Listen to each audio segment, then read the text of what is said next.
Hey, I'm here with my friend Scott, aka CineRam, and we are going to talk about Shane Black. Go ahead, Scott. Right. Shane Black is a screenwriter and director. He got his big break in 1987 when three projects hit the theater that summer. There was The Monster Squad, which was a kid-friendly horror movie that's got a quite cult following.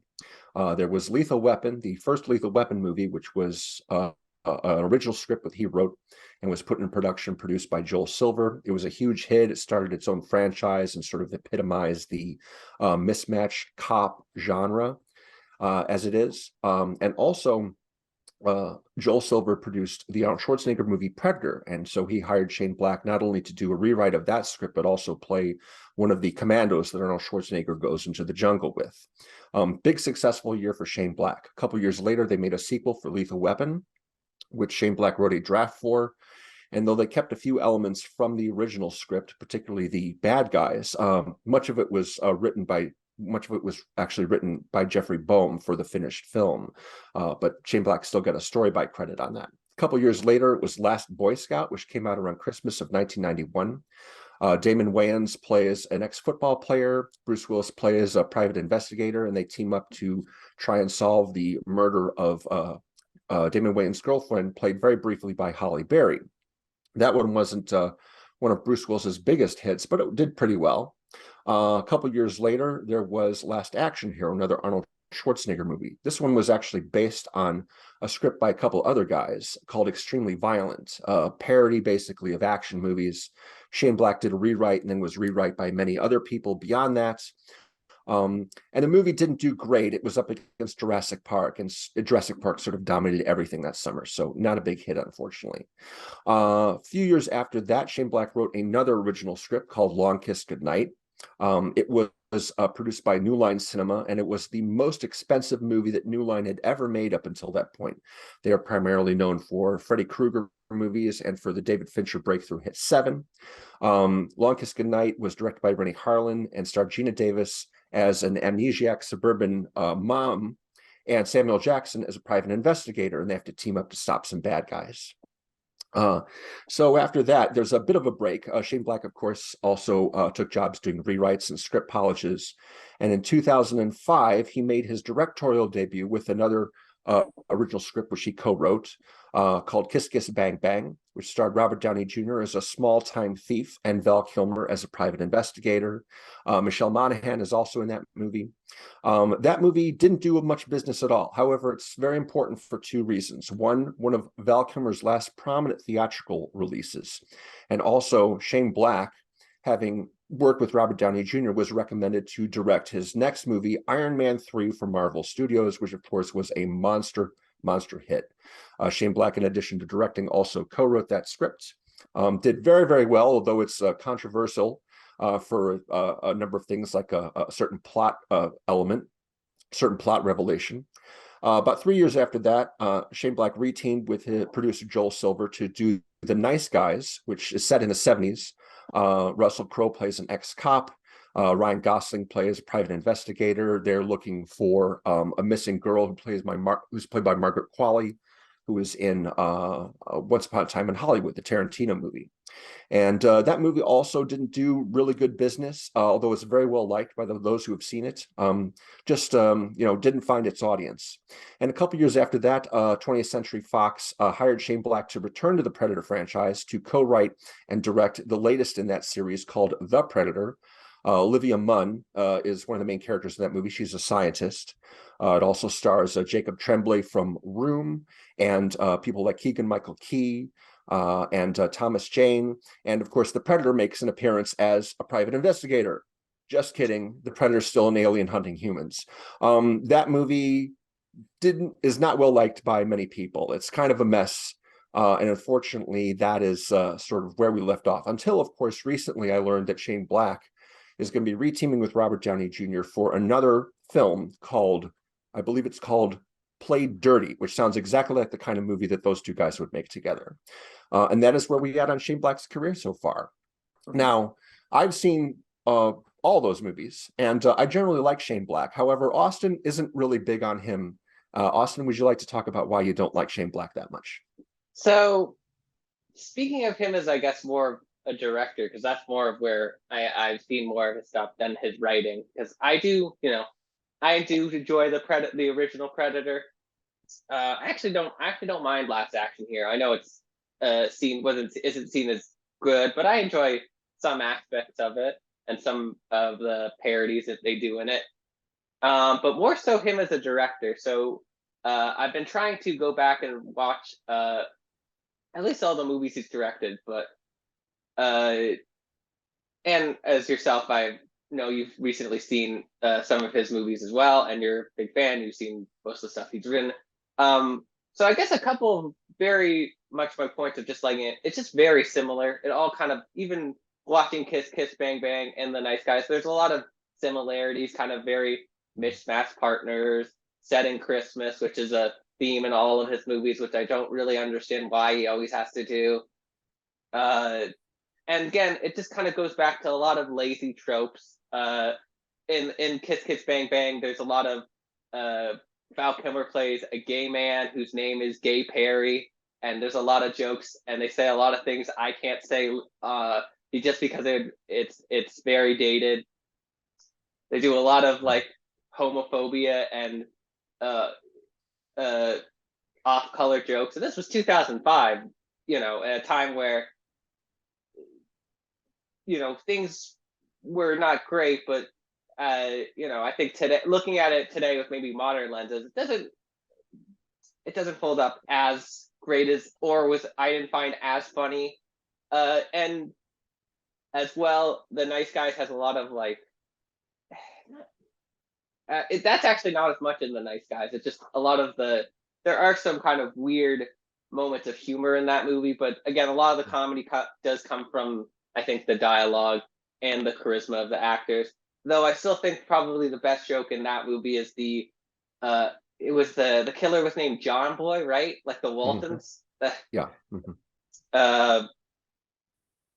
And then kind of going to his more like big, I would say, summary blockbuster thing. I just hate Iron Man 3. I know it's actually good timing because Ant-Man 3 has just come out, and Rotten Tomato scores for that have been very low. But if you go back and watch Iron Man 3, it's not good. It's real, like, the most contentious thing is the big twist with the Mandarin, but that would not bother me as much if Guy Pearce was a better villain, except he's sort of just this nutty professor villain who was like this nerd that Tony Stark brushed off in the 90s and then pretends to like be like, I'm gonna get revenge on you for being mean to me back in the 90s. I'm like, really? Really? Like, it's like, the best revenge you could ever get on someone is just living your best life, It's like, why it's fair. Yeah, that's one of the main things. It is sort of whitewashing. Again, now we also have advents of time, and Ben Kingsley's apologized about it, and we actually did get the real Wenwu and Shang-Chi, and he was a much better villain and a lot more interesting than what we got in the Iron Man movies. But yeah, that movie, I also just ain't a big fan of how a lot of the final action scene is shot, as well as just a lot of it kind of goes back to that, because it was the first movie after Avengers, and Avengers is great. I mean, it's a good movie. Some of the writing may not, and Joss Whedon and whatnot, but it's great that we get to see fight scenes in the day in New York City. And this one, it's like the final fight is on I think it's on a shipyard. It's very dark. There's a lot of CGI. It's something I find I dislike in a lot of a lot of lower budget super, like the Venoms and Morbius do that a lot with like just, you have these characters fighting at night because it's a little easier to do CGI when it's darker than when it's in the daytime. As well as it has the problem a lot of the Iron Man sequels do, where they never really touch upon his addiction or his PTSD from any of the past movies, and just sort of feels like it's a little bit hollow. I mean, I have some and I know this is a little I like parts of Iron Man 2. Well, there are some bad parts. I just dislike Iron Man 3 a lot.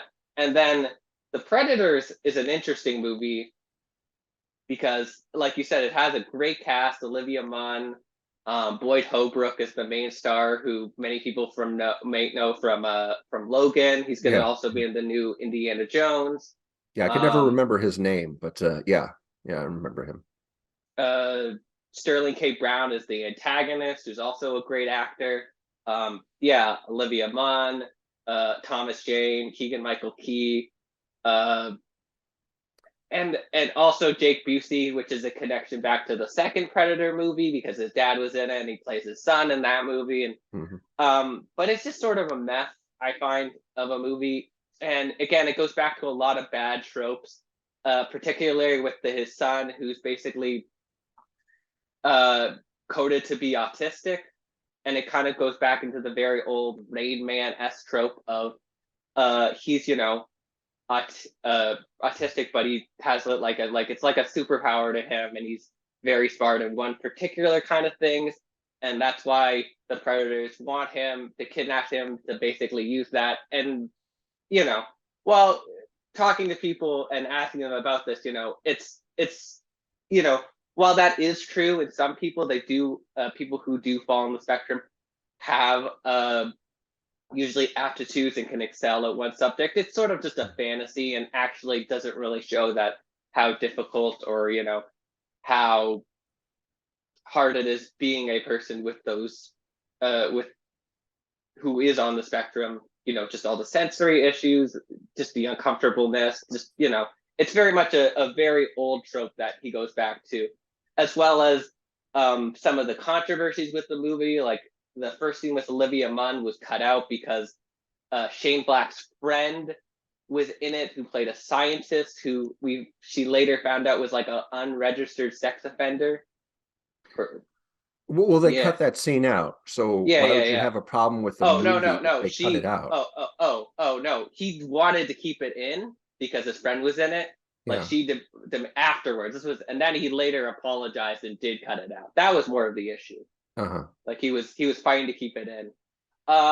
And just sort of just the wasteful. It seemed like a lot of that movie was also a bit his fault and a bit like studio meddling. They had to rework the entire ending of it, where originally it was going to be of much different things. There was going to be like a bunch of different predator creatures. If you want to watch a really good video that breaks it down, Matt Mintmuscle, who mostly does like video game stuff, did a really good what happened to the predators. He does sometimes he does movie things, but Hmm. basically, yeah, the whole ending was cut. That's why a lot of the deaths are just like really quick and have no impact. Like you don't really know Yeah. who dies, who lives. The Sterling K. Brown death just like flew right by. I hardly even saw it. And I Mhm, mhm. watched the movie at least twice. I'm like, wait, when did that happen? It's like you can barely see what happened to him. Yeah, it's Yeah. it's it's it's a mess. And then there was a lot about them trying to get Arnold in it, which is the whole thing.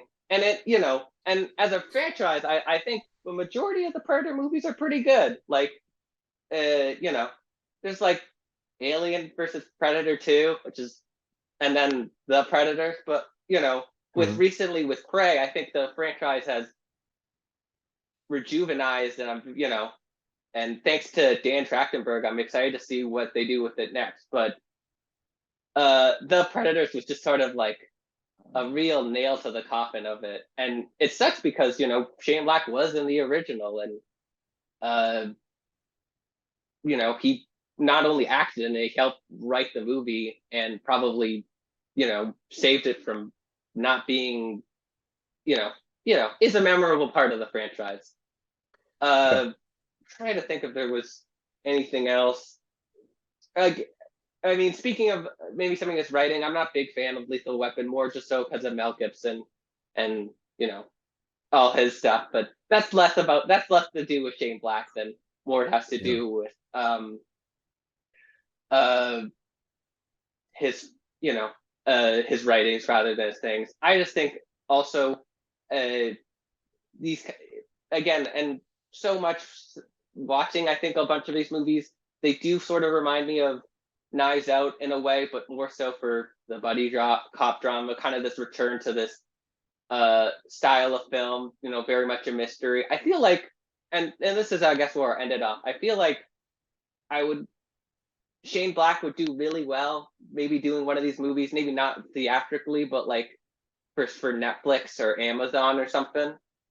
Uh-huh. You know, just because I feel like they're these kind of movies would work well on a platform like that, and maybe not like they could do like limited, like you could do still have it in theaters, but I think also just having it on a streamer would be cool. But I didn't know that he was doing another movie with Robert Downey Jr., who, since finishing all the Marvel stuff, I guess he did Nolan's Oppenheimer.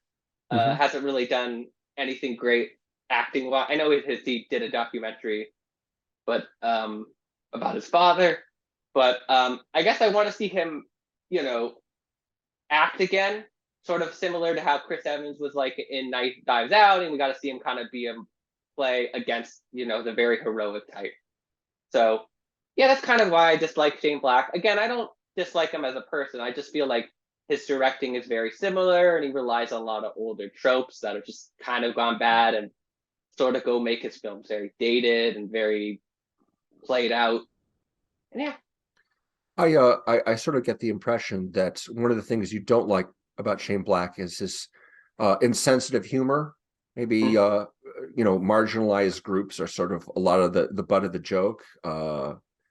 Is that fair? Yeah, that is fair.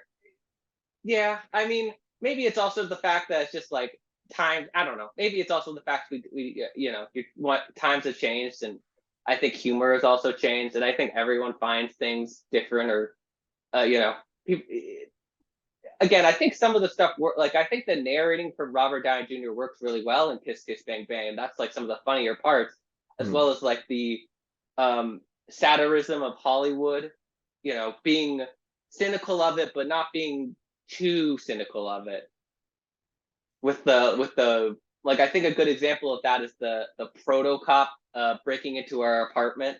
Like Uh-huh. that is a funny gag, and I think it works well in the movie. Yeah. Yeah, I think the key difference between our attitudes here towards his work is that when I see uh, his humor basically is sort of ridiculing the idea of straight white guys being uncomfortable with other groups, being uncomfortable with women, being uncomfortable with gay people, other races, that kind of thing. And I think the humor kind of plays on that. And I think Kevin Smith has done some of the same thing, but he's also been accused of, being insensitive with his humor. I've just never seen it that way. But me being also a straight white guy, I'm less sensitive about that kind of thing than a lot of other people. So that's that's maybe my flaw. But I've seen a lot of his movies, and I really appreciate it. Just how vicious a lot of the dialogue could be, a lot of the insults and what have you. I think probably one of the best jokes in Iron Man 3 is one that no Marvel movie's ever gotten away with. Um, and I just sort of like the fearlessness of him, going there. Yeah, a lot of the plots are similar to each other. A lot of the themes are similar to each other in his work. But it just sort of appeals to me. Just like a lot of films that appeal to me are also of the same type, of the same genre, or the same tone, I guess you could say. No, no, that makes sense. There is a sort of like comfort food level to it, like a very much like when I watch. Do you know what junk food cinema is?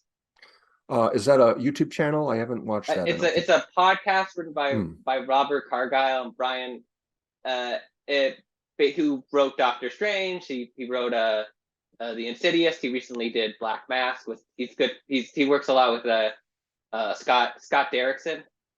Hmm. They do a it was him and another guy to do a podcast where they talk about cult movies. The intro always has Dick Miller from Gremlins uh in it. Anyway, It, when I watch The Nice Guys, I'm like, man, this feels like a movie they would talk about and very much like, and it was, and it is, and it's very much like there's a sort of comfort food level to it. Like I think there's something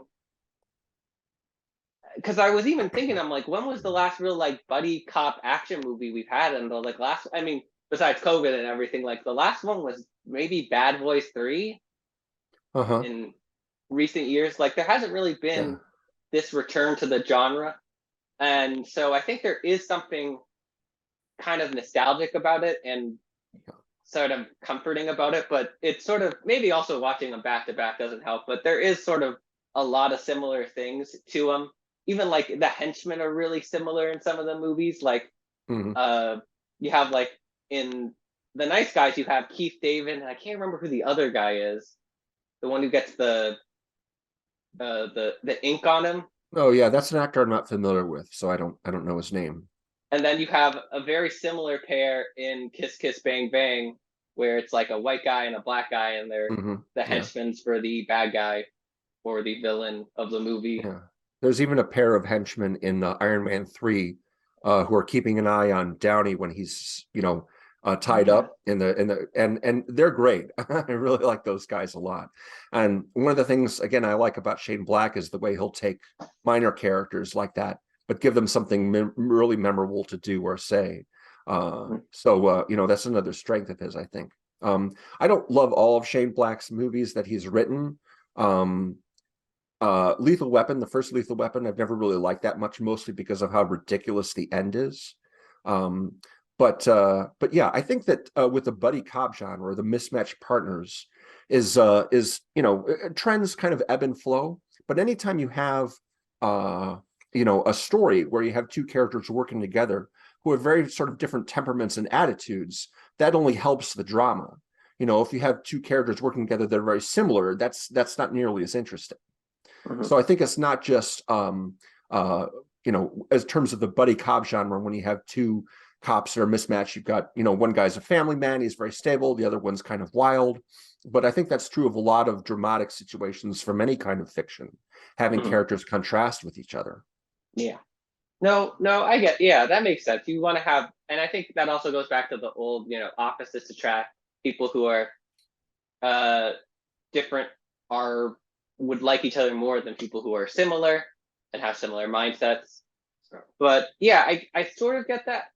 But I feel like there's also I always find I like the third person most with Kiss Kiss Bang Bang. That's Harmony and Mhm. uh and the Nice Guys. It's Ryan Gosling's daughter, who I will say is a great that child actress was generally great. Like Mhm. um I know Yeah. it's never easy like being a kid and you're with Ryan Gosling and in a giant movie with all these great, but she does a fantastic job being a kid and you know Yeah. acting and never being too annoying, but being still helpful enough. Sure, sure. There's another character actually similar to that in Last Boy Scout, Danielle Harris, who has sort of a career as a horror actress a lot of the time. She played Bruce Willis's daughter, and she has some of the most vicious dialogue towards her dad, that I've ever heard.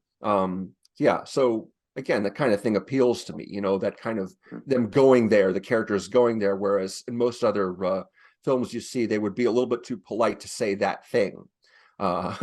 And that's present in a lot of his movies, especially having somebody like Samuel Jackson in Long Kiss Goodnight. He's perfect for a role like that, because he brings that energy, brings that rebellious energy.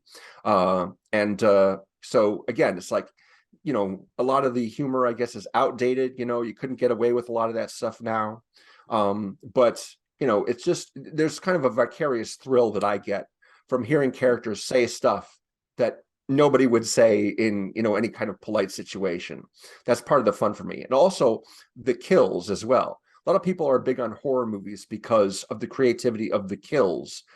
Forget about whether or not the acting's good or whether the plot is interesting.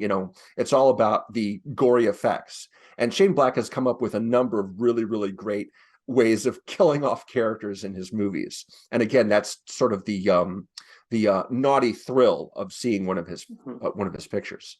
I mean, I know Predator. There's amazing kills in that, and I don't know what he wrote for it and what like because I mean break down like with all of that. But I think the Predators, that was one of the problems, that there weren't good kills, and kind of going back to that ending, it's just like this character dies, this character dies, this character dies. And they're all really unmemorable. Hmm. Yeah. Yeah. Again, The Predator is not a movie that I like very much. And some of I kind of like the scene where Olivia Munn, when the Predator first escapes from the lab, and Olivia Munn picks up the dart gun. You know, the it's like it's got the knockout The juice in blow it. guy. The blow, yeah. She runs after the thing, which I thought was pretty great to see her do that. And then, of course, the ex-military guys in the bus, they all sort of join in the fight. That was a good Mhm. sequence. But overall, yeah, I'm not big on The Predator. That's definitely one Yeah. of the movies of his that I like the least. It's Lethal Weapon and The Predator. And I'm not crazy about Long Kiss Goodnight. Overall, it has its moments, but yeah, the rest of his work I'm fond of. Basically, those movies have problems with it. I have issues with those particular movies, but the rest of them I Mhm. like pretty much. Did you want to talk about Monster Squad since you recently watched it? Yeah, well, Monster Squad seems like kind of the outlier on his filmography now. Fred Decker was the director, and he co-wrote the script with Shane Black. And as I've read that Shane Black did a script polish on RoboCop 3, which Fred Decker directed in 1993. Ooh. This was a movie that Jim sort of like couldn't believe that I hadn't seen when I brought it up in the live chat on his last live stream. But it never really appealed to me. 1987 was when I turned 14. And so I was more interested in getting into more adult fare at that time. I wasn't really into kids' movies anymore. And Monster Squad looked like a kids' movie. So I finally got around to seeing it a couple days ago. And I can't say that I liked it very much. It was just not interesting to me. Characters got introduced, weren't really introduced. They just kind of showed up and joined the team. And I can't understand why the older kid, the middle school kid, would want to hang out with the younger elementary school kids. That didn't make any sense to me, and I didn't really get how Dracula was able to fly out of a plane in his bat form. When he's in his bat form, does that mean that he's invulnerable to sunlight? Whereas if he was just a regular vampire form, he'd be fried by sunlight. That didn't make any sense. Bats are also Yeah, nocturnal. Like they have to sleep at night. I don't think bats are. That's why you never see a bat out in daylight. right, but he's not a bat, he's a Right. vampire. So if he gets fried in sunlight, if he can't be out in sunlight, it would stand to reason that he couldn't be out in sunlight in his bat form either. That doesn't make any sense. Yeah, there was a lot of stuff right there. And the one thing that I was really hoping would happen would be that when they had one thing I really liked was the old Jewish guy, the old Jewish German guy who helps him translate the diary.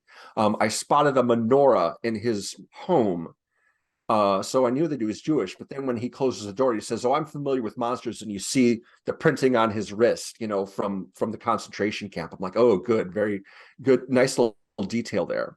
But in the very beginning of the movie, you have it's said 100 years earlier, and Van Helsing is having this little girl read the pages of the diary because there has to be a young virgin reading the pages in order to stop the evil from coming, and she gets sucked into the vortex along with him. And I'm thinking, well, this is very Evil Dead 2, which actually came out the same year. So it's not like Oh they wow. they ripped it off. But I was kind of expecting when they have the vortex open at the end to suck Dracula and the Wolfman and all the other monsters in, that the little girl would pop out and land in the present day, and then they'd have to deal with that issue. But that didn't happen, unfortunately. I thought there was kind of a missed opportunity. I figured maybe the old Jewish German guy could adopt her, and then she'd be, okay after that. I kind of was disappointed they forgot all about her. Mhm. But yeah, didn't really, not a lot of it was interesting to me. Yeah, didn't find many of the characters all that memorable. The Frankenstein thing was really cool. I liked that when he found the little girl at the lake, just like in the original Frankenstein film. Um, and I recognized a number of actors from the movie in the credits, and then recognized more as the film went on. But overall, no, not a movie Mhm. that I really cared for all that much. Yeah, it's kind of. I've seen it. People have a sort of cult following of it, but I don't think Definitely. it's a as great movie. And also as well, a lot of just it has that very what's that witch? What's the movie with the witches? I can't think. Hocus Pocus. Yeah, it has a very similar vibe to that. Yeah, where it's a it's just, kid-friendly horror movie, just like Hocus Pocus. And I've never seen mhm. Hocus Pocus either. Oh, I haven't But seen that's a Hocus movie Pocus that has a either. huge following. It gets played on TV every single October because Mhm, it's a Halloween movie. It's a horror movie, but it's kid-friendly. It's family-friendly. So mhm, it's not like parents have to worry about there being lots of disturbing images or gore or anything like that. So Monster Squad is like that. I understand the appeal, but it's just not for me. mhm. Not something that I really enjoyed all that much. I kind of quit watching kids movies with the Goonies like a year earlier. And then Yeah. after that, I was really looking forward to movies like RoboCop and The Untouchables and, Wall Street and the, dramas involving adults with adult problems. That seemed a lot more interesting to me at the time. Hmm, hmm. Yeah. Which is Yeah, why I never there's a lot saw. of, Yeah.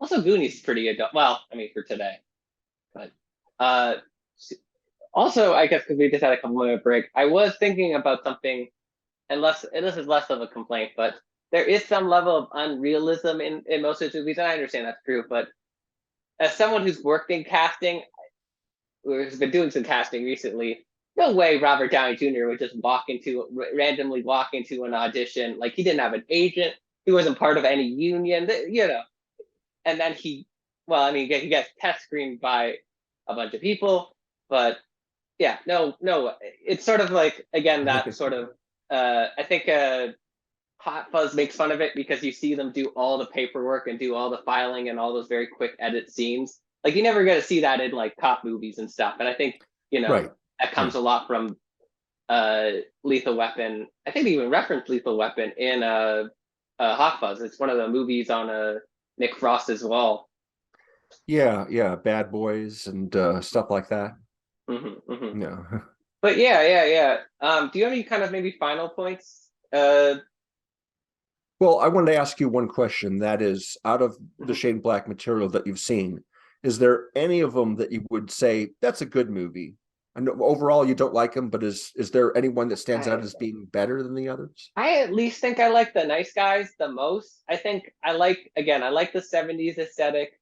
I think um I think the mystery works a little better than Kiss Kiss Bang Bang just because it's a little bit more uh interesting.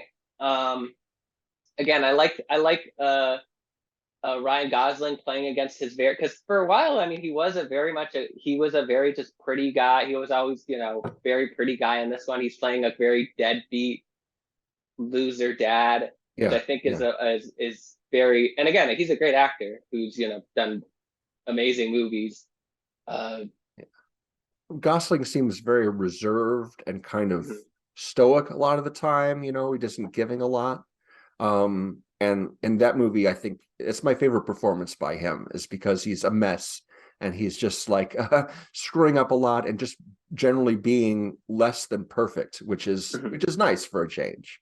I'm not crazy about the last scene because throughout the whole movie, Russell Crowe's character, he's an alcoholic, and so he's spending most of the movie avoiding taking a drink. And at the end, mhm. he's back on the booze again. I'm like, what's the point of Yeah. that? I don't understand why it ends that way. That's not a good thing. They're going to Mhm, start mhm, their own agency, I guess, together, just like how Bruce Willis and Damon Wayans agreed to start their own detective agency at the end of the Last Boy Scout. So mhm, that was kind of funny. But yeah, overall I like the Nice Guys, but I think probably my favorite is Kiss Kiss Bang Bang, just because I like the team of the three main characters, mhm, Kilmer and Downey and Michelle Monaghan. I think they make a great team together. And I really think that the a lot of the action is pretty ridiculous, but again, it's fun. mhm, Like the way the gun basically falls right into Downey's hand at the end while he's dangling with his other hand, and he manages to shoot the mhm, bad guy. Yeah, it's ridiculous, but it's fun. It's just fun. I never take any of them very seriously. Yeah, again, it just appeals to a desire that I have for a movie that isn't like super serious and not something you take seriously, doesn't have any real sort of social drive behind it. It's just a good time, and mhm. that's what they are for me. They're a good time with a lot of naughty humor. Yeah, I think that's a good way to put it. Um, I mean, I think while everything doesn't work, I think, something our good friend Jim said in his reviews that it's always the charisma of the performances, and that's at least something I can see in both Kiss Kiss Bang Bang and The Nice Guys, that even Yeah. actors who you wouldn't think would be this charismatic are do, and they do a good job at selling you on the writing and on the relationship of these characters, and while it was also kind of sad, it did make me feel a bit sad seeing Val Kilmer in this one of his last roles, because he does do a very good job in playing a very much straight man to Robert Downey Jr.'s more wacky kind of wild card character. Yeah. Uh, Kiss Kiss Bang Bang is kind of funny because he is the more competent of the two in that movie, whereas in the other movies in which there's a private investigator, the private eye is usually the one who's always messing up. mm-hmm. Yeah. And I have to say, of the movies that Shane Black wrote but didn't direct, my favorite is The Last Boy Scout. Mm-hmm. I really appreciate Tony Scott's directing in that movie. Tony Scott has a visual style that sort of seems to amp up the sleaze, kind of, everything's kind of smoky and dirty looking. Used a lot of telephoto lenses, which blur the background and everything like that. It's a good match for the material. So I feel like The Nice Guys, Kiss Kiss Bang Bang, and The Last Boy Scout are the best examples of his work. Mm-hmm. And I think, I think my main point is, I hope Shane Black maybe keeps doing these like more detective buddy cop movies rather than these franchise movies. At least to me, because I feel that's where his strengths are. His strengths are with actors with charisma. I think he's there. I think and I guess I find him weaker when he's tackling either a property maybe he has some experience with, you know or he's been a part of. I think I rather him do more original stuff. Well, most of his work is original. Mm-hmm. With Iron Man 3, that's definitely sort of, the odd one out, aside from Monster Squad, because he was joining a franchise. Right, right. Most of his other films that he's written and directed have been from movies that he either wrote himself or co-wrote as original scripts. I guess I meant more so it's just like franchises that continue, like The Predator. Because I mean, there have been. I mean, forgot about that one. Yeah. Because so I even easy to forget about The Predator. Yeah, that's fair. I mean, everyone wants to forget about it. And to be also fair to that movie, it did come out after a way better sequel, overshadowed with, which was Halloween 2018, came out. I think maybe a few weeks later, and kind of blew past it with a much smaller budget and a kind of return to a franchise, a horror franchise that people enjoyed. It seemed a lot more highly anticipated than another Predator movie. Mm-hmm. So, yeah. You've seen Prey, right? I haven't. Oh, haven't seen it yet. You should watch Prey. I think you would I've seen a very lot much of good enjoy things it. about it. Yeah, there's a lot of movies and streaming services vying for my attention. It's one that I just haven't gotten to yet. I haven't watched any of Stranger Things. I haven't watched yeah, I haven't even started that one. Yeah.